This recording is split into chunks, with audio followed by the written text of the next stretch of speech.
ಅಭೂತವಾದಂಥ ಒಂದು ಜಯವನ್ನು ತಂದುಕೊಟ್ಟಿದ್ದಾರೆ.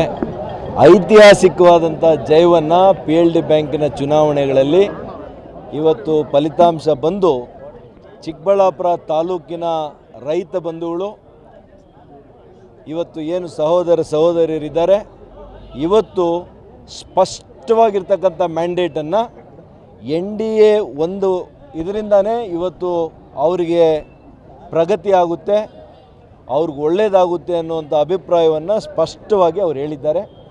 ಇದು ಕೇವಲ ಚಿಕ್ಕಬಳ್ಳಾಪುರ ತಾಲೂಕಿನ ರೈತರ ಒಂದು ಅಭಿಪ್ರಾಯ ಅಲ್ಲ, ಇಡೀ ಕರ್ನಾಟಕ ರಾಜ್ಯದ ರೈತರ ಅಭಿಪ್ರಾಯ ಆಗಿದೆ. ಯಾವಾಗಲೇ ಚುನಾವಣೆಗೆ ಹೋಗಲಿ 100ಕ್ಕೆ 100 ನಮ್ಮ NDA ಮೈತ್ರಿಕೂಟಕ್ಕೆ ಬೆಂಬಲ ಕೊಡ್ತಾರೆ.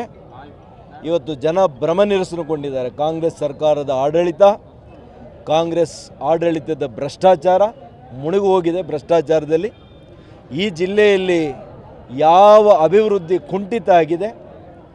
ಇವತ್ತು ನಾವು ಬಿಟ್ಟ ಮೇಲೆ BJP ಸರ್ಕಾರ ಹೋದ್ಮೇಲೆ ನಾನು ಶಾಸಕನ ಮಂತ್ರಿ ಇರುವಾಗ ಏನು ಮಾಡಿದ್ವಿ ಇವತ್ತು ಕೂಡ ಅದಕ್ಕೆ ಪೇಂಟ್ ಬಳಿಯುವಂಥದ್ದು, ಅದನ್ನು ಉದ್ಘಾಟನೆ ಮಾಡುವಂಥ ಕೆಲಸಗಳು ಬಿಟ್ಟರೆ ಹೊಸದಾಗಿ ಯಾವ ಕಾರ್ಯಕ್ರಮ ಕೂಡ ಮಾಡಲಿಕ್ಕೆ ಇವ್ರ ಕೈಯಲ್ಲಿ ಆಗಲಿಲ್ಲ.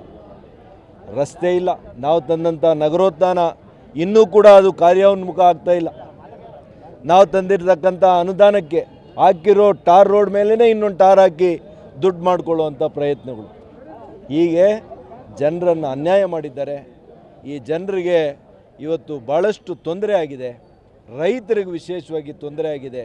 ಯಾವ ಇಲಾಖೆಗೆ ಹೋದರೂ ಕೂಡ ತಿಂಗಳಾನುಗಟ್ಟಲೆ ಜನರು ಇವತ್ತು ಎಲ್ಲಿ ಹೋದರೂ ಕೂಡ ಒಂದೊಂದು ಪ್ರೈಸ್ ಟ್ಯಾಗ್ ಇಟ್ಟಿದ್ದಾರೆ.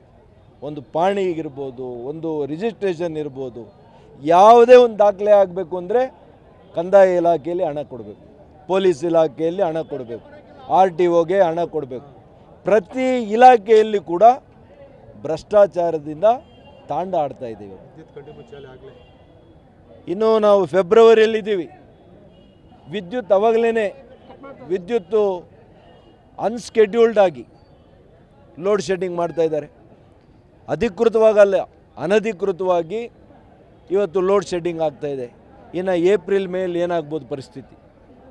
ಹಾಗಾಗಿ ನಿಜವಾಗಿಯೂ ಹೇಳ್ತೇನೆ, ಕರ್ನಾಟಕ ರಾಜ್ಯ ಸರ್ಕಾರ ಇವತ್ತು ಕಾಂಗ್ರೆಸ್ನ ಆಡಳಿತದಿಂದ ಜನ ಬೇಸತ್ತಿದ್ದಾರೆ. ವಿಶೇಷವಾಗಿ ಚಿಕ್ಕಬಳ್ಳಾಪುರ ಜಿಲ್ಲೆ, ಚಿಕ್ಕಬಳ್ಳಾಪುರ ತಾಲೂಕಿನಲ್ಲಿ 10 ಪಟ್ಟು ಬೇಸರಿಸಿದ್ದಾರೆ. ಅದರ ರಿಸಲ್ಟ್ ಇವತ್ತು ಕಾಣ್ತಾ ಇದೆ.